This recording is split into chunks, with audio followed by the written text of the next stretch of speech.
Is the actual pharmacist here your boss? I am the pharmacist and the boss. You own this place? Yes, for 3 years now. Huh, okay, sure. Well, like I said, I need those records now. And like I said, those records are protected under HIPAA. Right. I legally can't show them. Pharmacist Dr. Michelle Carter was working behind the dispensing counter at Riverside Pharmacy at 2 in the afternoon on a Saturday in March when a uniformed police officer walked through the front door. Michelle was 39 years old, had been a licensed pharmacist for 15 years, and held a doctorate in pharmacy from the University of Michigan.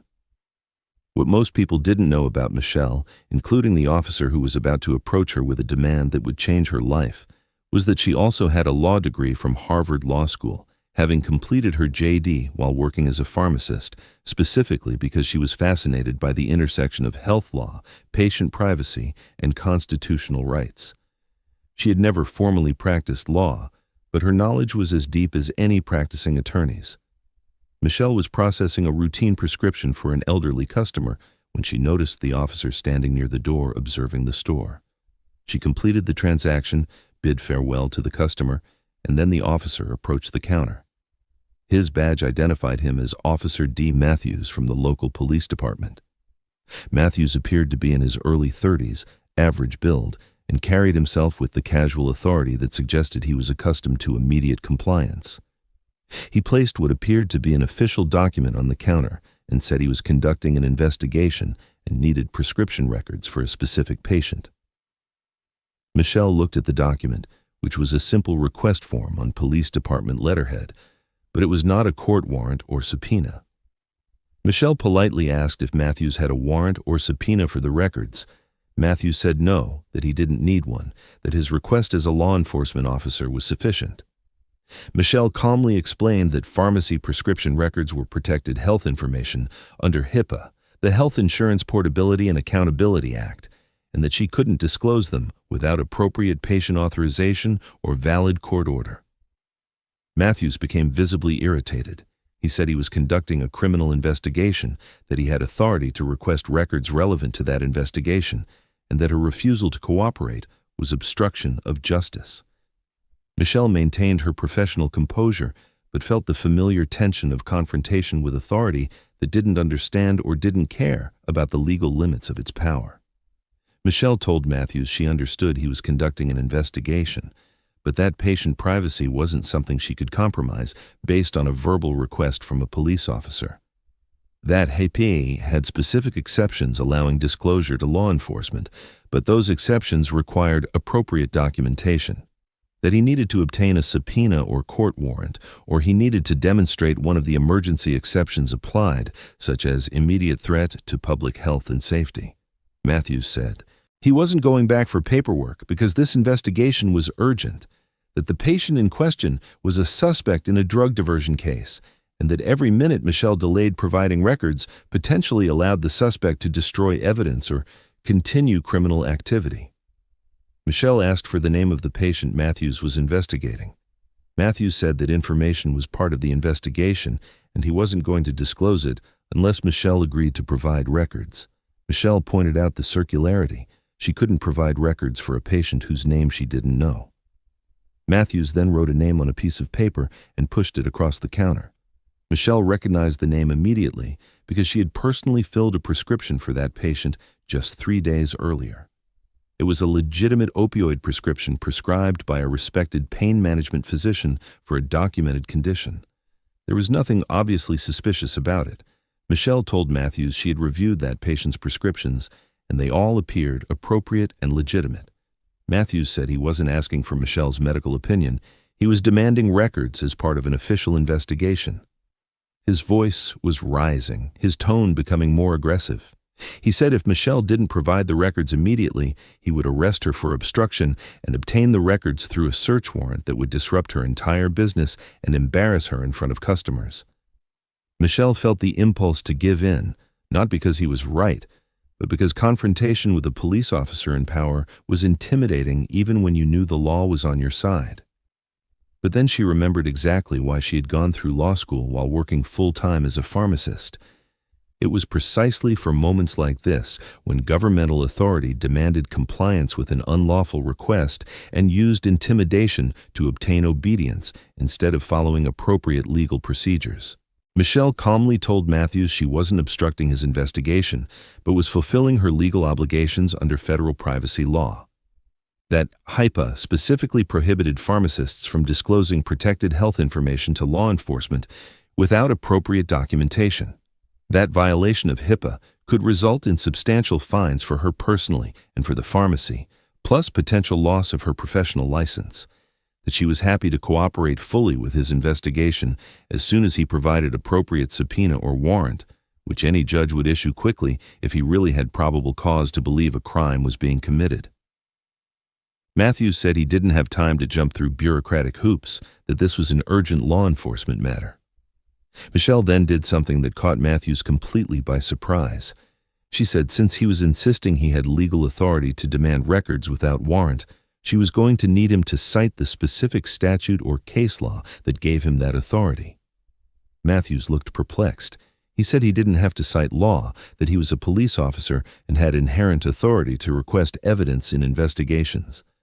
Michelle politely but firmly said no, that police officers didn't have inherent authority to invade federally protected medical information privacy. That if he believed he did, she would like him to specify the legal basis because she had studied HIPAA extensively and wasn't aware of such an exception. Matthews changed tactics. He said he was requesting records under authority of state-controlled substances law, that pharmacists had to report suspicious activity involving controlled substances to law enforcement.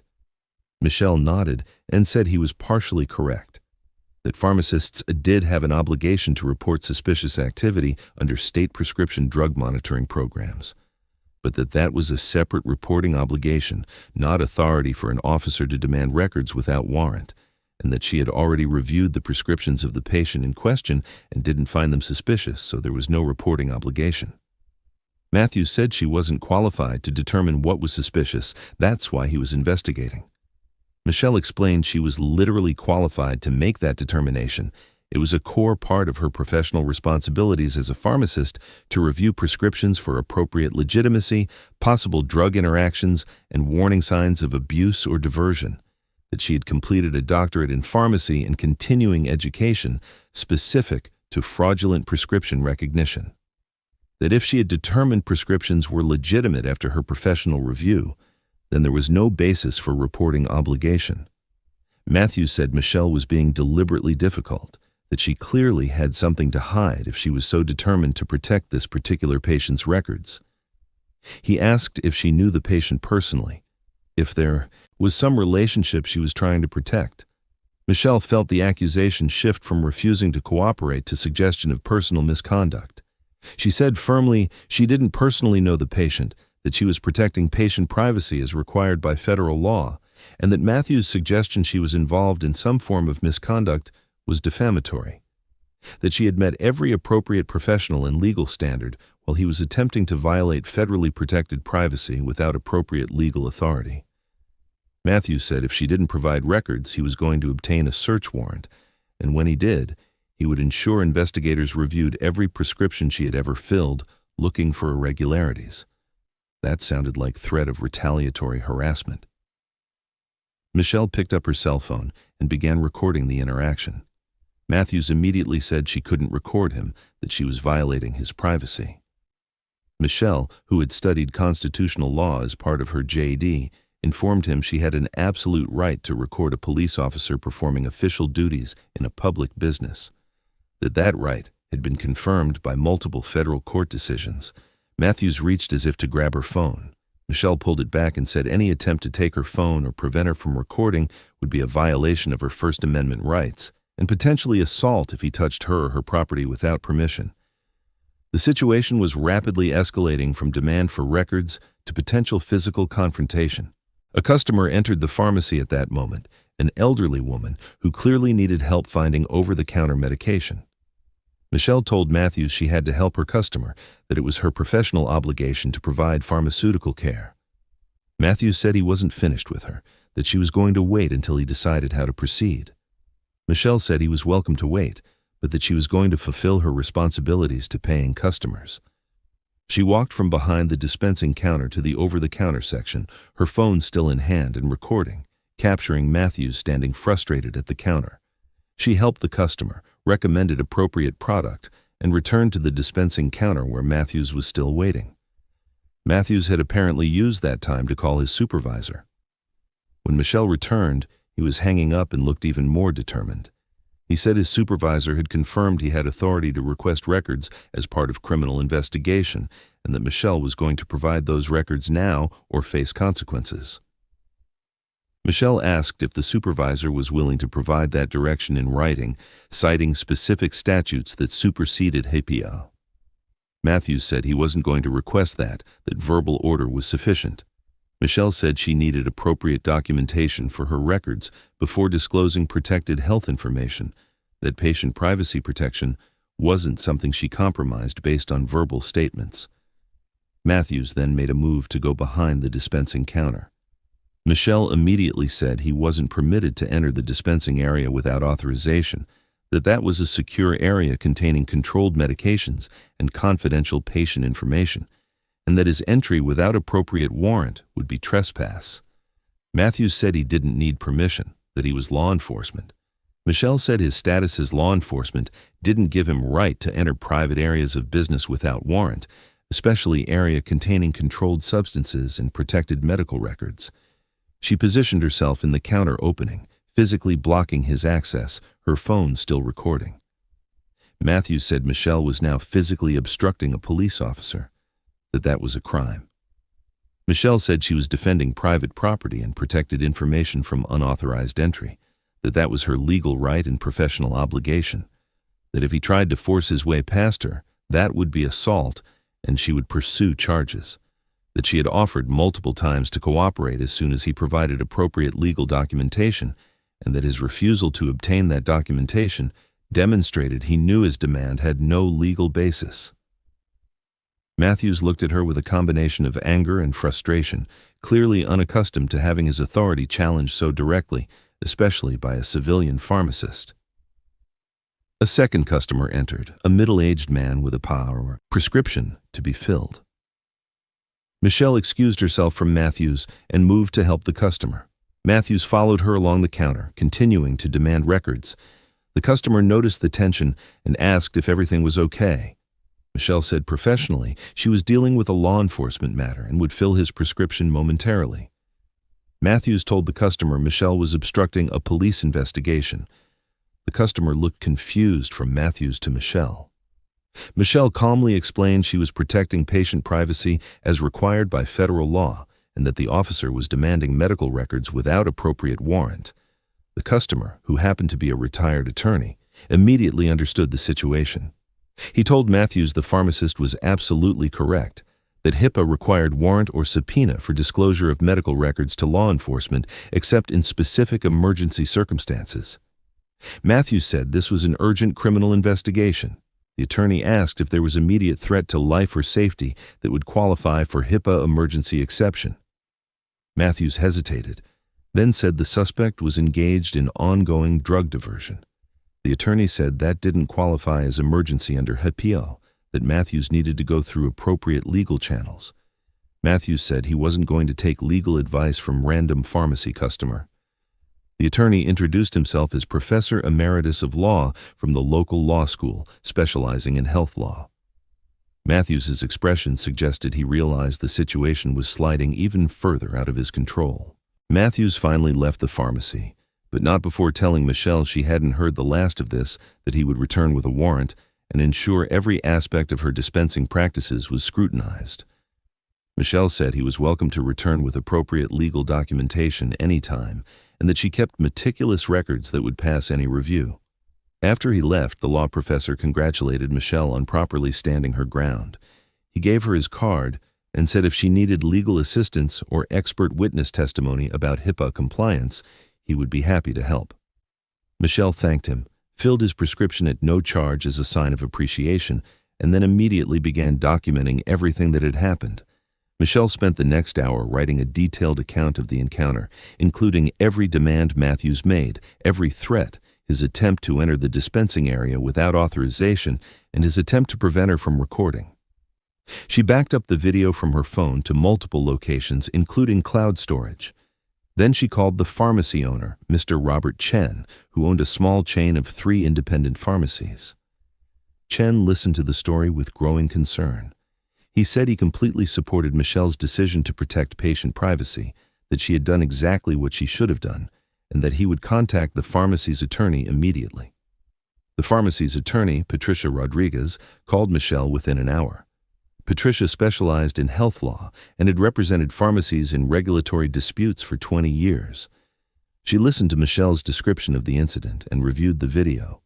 Patricia said Michelle had handled the situation perfectly, that she had cited HIPAA correctly, had offered to cooperate with appropriate documentation, and had protected both patient privacy and pharmacy property appropriately.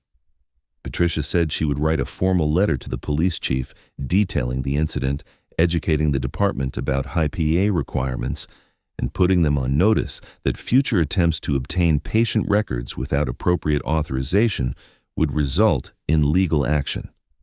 Patricia also recommended Michelle file a complaint with the Office of Civil Rights at the Department of Health and Human Services, which enforced HIPAA. The complaint would describe Matthews' attempt to coerce unauthorized disclosure of protected health information, creating a federal record of the incident. And Patricia suggested Michelle consider a complaint with the State Board of Pharmacy, not against herself, but documenting an incident where law enforcement attempted to pressure a pharmacist to violate professional obligations.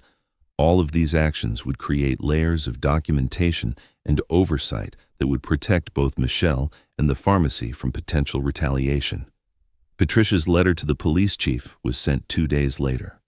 It was an 8-page document that politely but firmly explained HIPAA requirements, cited specific statutes and regulations, detailed Matthews' behavior including warrantless demands, attempted unauthorized entry into dispensing area, attempt to prevent legally protected recording, and threats of retaliation. The letter noted Officer Matthews had apparently received confirmation from a supervisor that he had authority to demand records, suggesting the training problem was broader than individual officer. The letter requested the department provide comprehensive training to all officers on HIPAA requirements and appropriate procedures for obtaining medical records. The police department's response came a week later. It was brief and defensive. The police chief said Officer Matthews had been conducting a legitimate investigation of suspected criminal activity, that the department took such investigations seriously, and that officers had authority to request evidence relevant to investigations. The letter didn't address the specific HIPAA issues Patricia had raised, didn't acknowledge Matthews's demands had been improper, and didn't offer any commitment to improve training. Patricia told Michelle the response was exactly what she feared, indicating the department didn't understand or didn't care about legal limits of its authority in the context of protected medical records. Michelle and Patricia decided the department's inadequate response required stronger action. They filed a federal lawsuit under Section 1983 for violation of Michelle's Fourth Amendment rights against unreasonable search and seizure of information and under state privacy statutes. The lawsuit named Officer Matthews personally and the police department. The allegations were detailed and technically precise. Matthews had attempted to obtain protected health information without appropriate legal authorization. He had threatened Michelle with arrest for fulfilling her legal obligations under HIPAA. He had attempted to physically enter a secure area containing controlled substances and confidential records without warrant. He had attempted to prevent Michelle from exercising her First Amendment rights to record the encounter, and he had threatened retaliation through harassing investigation of her professional practices. The lawsuit also included a count under Manel policy, custom, or practice theory, arguing the department's response to the incident demonstrated systemic failure to train officers on HIPAA requirements and constitutional limits of their authority to obtain medical records. Patricia had documented that the department conducted an average of 20 drug diversion investigations per year, but had no formal training protocol on how to legally obtain medical records. That officers apparently believed they could simply demand records from pharmacies and healthcare providers without following appropriate legal procedures. and that the chief's defensive response to the letter demonstrated the department didn't take these legal concerns seriously. The lawsuit sought $500,000 in damages, but more importantly, sought declaratory judgment establishing Matthews's attempts to obtain records were constitutionally improper, and injunctive relief requiring the department to implement comprehensive training on high pay and medical privacy for all officers. Patricia had drafted the lawsuit to be both legal action and educational document, including a 15-page appendix explaining HIPAA requirements, appropriate procedures for law enforcement to obtain medical records, and why these protections existed to protect both patient privacy and integrity of the doctor-patient relationship. The story leaked to local media within days of the lawsuit being filed. An investigative journalist from the local news station had been monitoring court records and recognized the story's significance. Pharmacist with Harvard law degree defending patient privacy against police officer demanding records without warrant, all captured on video. The reporter contacted Michelle, requesting an interview. Michelle consulted Patricia, who said it could be beneficial to make this public to educate other healthcare professionals about their rights and obligations. Michelle agreed to limited interview, focusing on the law rather than specific details of pending litigation. The interview aired on the evening news. Michelle appeared professional and measured, explaining HIPAA requirements in clear, simple terms. She said healthcare professionals had legal obligations to protect patient privacy, that those obligations didn't evaporate just because a police officer made a demand, that there were appropriate legal procedures for law enforcement to obtain medical records when necessary for investigations, and that those procedures existed to balance legitimate law enforcement needs with fundamental privacy rights, that she had offered to cooperate fully once appropriate documentation was provided, but that the officer had refused to follow those procedures and instead attempted to coerce, intimidate, and threaten. The station played portions of the video, showing Matthews demanding records and Michelle calmly citing HIPAA. Public reaction was immediate and widely favorable to Michelle. Healthcare professionals from across the state shared similar stories of law enforcement demanding records or information without appropriate authorization. 3 other pharmacists contacted Patricia's firm, describing incidents where officers from the same department had demanded prescription records without warrants, and they had complied because they didn't know their rights or were intimidated. A physician described being threatened with obstruction when he refused to provide patient records without subpoena.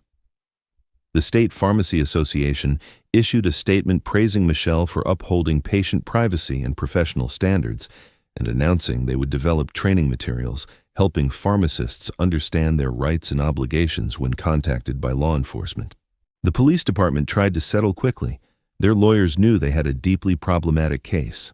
Officer recorded demanding protected medical records without warrant, pharmacist with Harvard law degree who knew HIPAA better than most attorneys. Clear video showing Matthews's attempts to intimidate, threaten, and coerce. 3 additional witnesses with similar experiences establishing pattern, and massive public sympathy for healthcare professional protecting patient privacy. The initial offer was $125,000, plus commitment to provide some training. Patricia rejected it as inadequate, saying it didn't reflect the severity of violations or address underlying systemic failure. Negotiations continued for months. The city increased the offer to $250,000. Patricia counteroffered $400,000 with specific and comprehensive policy reforms. During this time, depositions were conducted. Matthews had to answer questions under oath about his HIPAA training, which he admitted was minimal, about how many times he had requested medical records without warrants, which he estimated at dozens over his career, about whether supervisors had approved those requests, which he said yes, about whether he understood HIPAA was federal law with specific requirements, which he said vaguely. He knew there were some privacy rules, but law enforcement had exceptions. His deposition demonstrated profound lack of understanding about legal limits of his authority. Matthews's supervisor, Sergeant Bradley Connor, was also deposed. Connor admitted he had confirmed to Matthews he had authority to request records, but when pressed on legal basis for that confirmation, couldn't cite specific statute or regulation. He said it was standard department practice for officers to request records directly from healthcare providers when needed for investigations. When asked if the department provided training on high PA requirements, Connor said it had been mentioned briefly in academy training years ago, but no ongoing training. When asked how many times officers had obtained warrants or subpoenas for medical records, he estimated that happened in less than 10% of cases because the process was time-consuming. The police chief, Chief Martin Walsh, was deposed as well. His deposition was particularly damaging to the department's case. When asked about departmental policies related to obtaining medical records, he admitted there was no formal written policy. When asked about training, he said officers were instructed to use reasonable judgment. When confronted with the fact that multiple officers apparently believed they could demand records without warrants, Walsh said that was a misinterpretation of training. But when asked what training specifically covered HIPAA, he couldn't identify any. Patricia used that deposition to demonstrate the problem wasn't just Matthews individually, but systemic failure that exposed the city to ongoing liability. The final settlement was reached 14 months after the incident. The city agreed to pay $375,000 to Michelle. Matthews was personally liable for $25,000 through wage garnishments, though he had left the department during litigation to take a position at a smaller agency in a different state. But the monetary component was only part of the settlement. The policy reforms were where the real impact was. The department had to develop and implement comprehensive protocol for obtaining medical records, requiring officers to obtain warrants or subpoenas, except in genuine documented emergencies. Every officer had to complete 40 hours of training on HIPAA, medical privacy, and appropriate legal procedures conducted by outside instructors with health law expertise.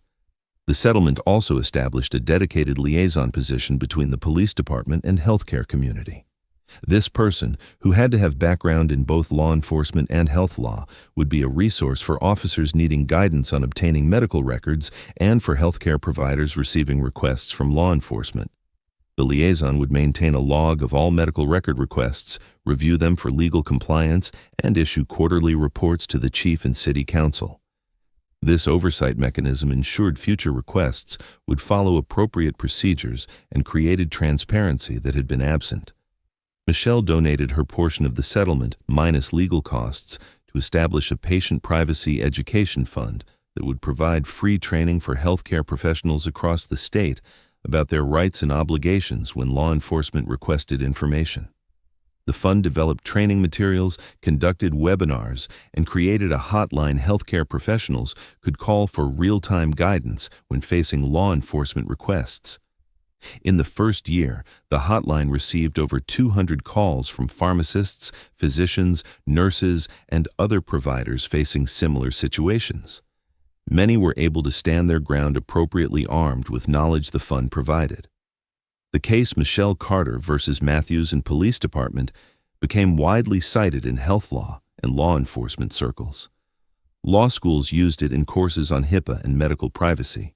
Police academies used it as an example of why understanding legal limits of police authority was crucial.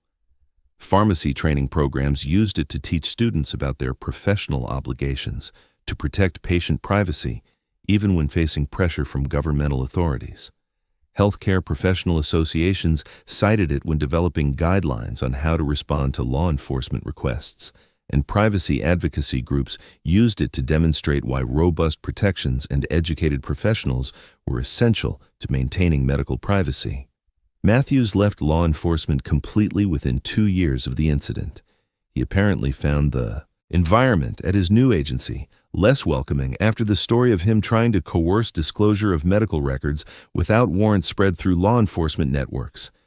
He ended up working in private corporate security, 20% of each paycheck garnished to pay his debt to Michelle for the rest of his professional life.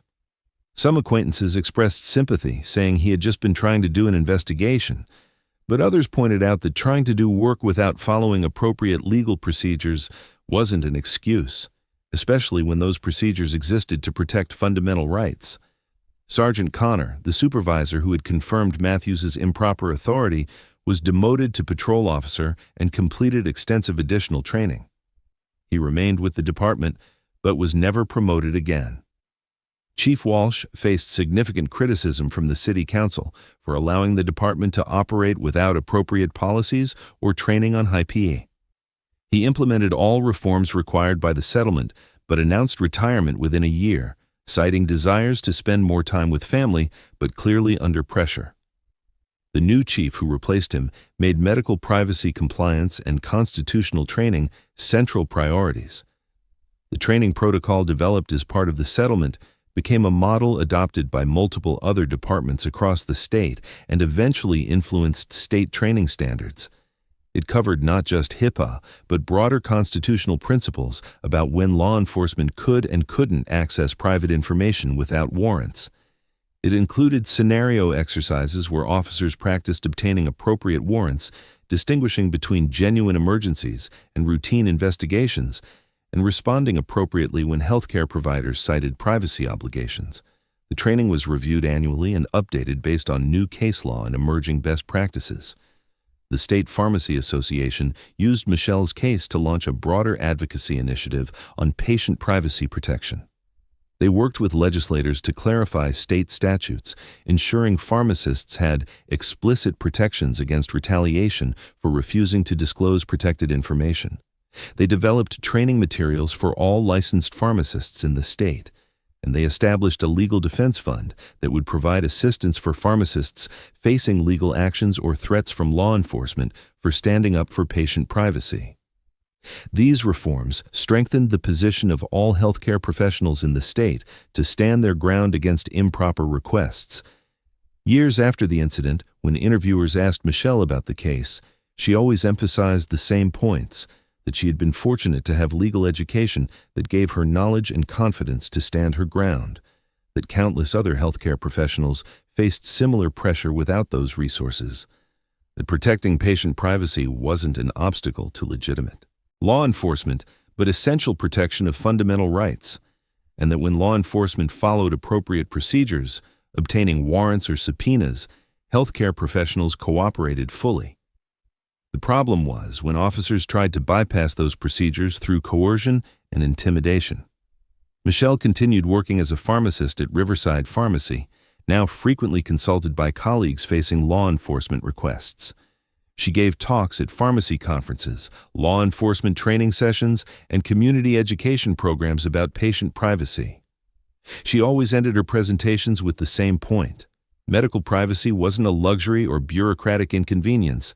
It was a fundamental right that allowed people to seek health care without fear that private information would be disclosed without their knowledge or consent. And when that privacy was protected by professionals brave enough to stand their ground against improper pressure, it benefited every patient in the system. The video of the confrontation remained online, used in countless training programs. It captured a moment where everything abstract about HIPAA and medical privacy became concrete.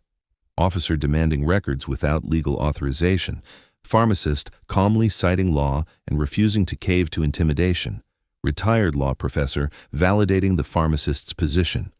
And eventually, it captured the triumph of rule of law over misguided authority, of privacy over convenience, of knowledgeable healthcare professional over improperly trained officer who thought badge gave him authority to ignore federal law. The $400,000 total settlement and comprehensive reforms sent a clear message. Law enforcement couldn't simply demand medical records because investigation was inconvenient without following legal procedures. Healthcare professionals who stood up for patient privacy were protecting not just individual rights, but integrity of entire healthcare system. And when officers were improperly trained about limits of their authority, liability fell on both individual officer and department that had failed to provide that training. Michelle's case proved that knowledge was power, that education mattered, and that sometimes a pharmacist with a Harvard law degree was exactly the right person in the right place to stand up for rights that would benefit millions of patients who would never know her name.